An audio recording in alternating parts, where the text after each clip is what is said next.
Returning to our musical roots, an iconic record label born right here in Northeast Ohio is coming back to life. Steve Popovich Jr. hoping the third time's the charm for Cleveland International, which was originally founded by his late father in the mid-'70s.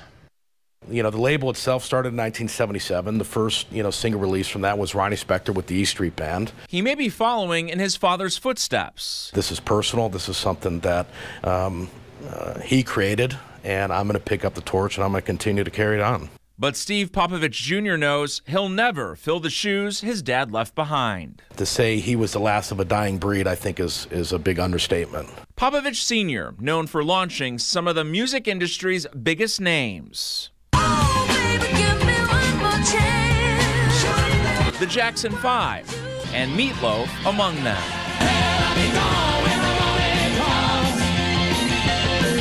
The singer's Bat Out of Hell album, which sold more than 40 million copies worldwide, one of the first released by Popovich's Cleveland International Records. And he really embraced working class music and wanted to showcase that as representative of Cleveland. Despite the success, he eventually pulled the plug on the independent record label a few years later. In about 1983, they had the hottest act in the world with Meatloaf, and they were $6 million in the hole, because everything was cross-collateralized at that time. The self-made music man then took his talent and family south to Nashville. That was, I believe, his first marriage. Second to my mom. After working in the music industry there for more than a decade, collaborating with the likes of Johnny Cash, I fell into a ring of fire.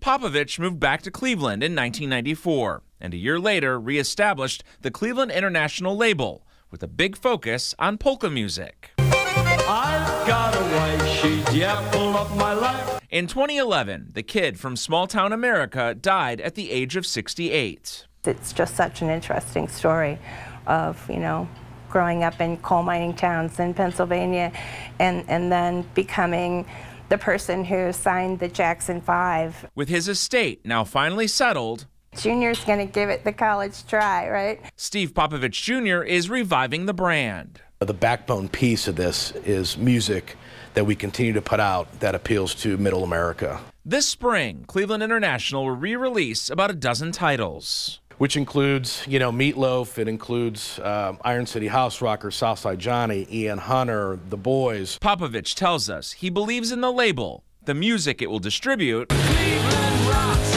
Cleveland rocks, and the brand his father so passionately built. And this isn't about me, this is about him, this is about his legacy.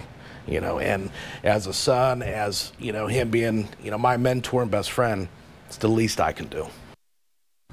So for now, Cleveland International Records is going to operate out of Nashville, but Popovich says that the goal is going to be to open an office here in Northeast Ohio yet again. That is awesome. Yeah, very cool to see. Yeah, it sure is.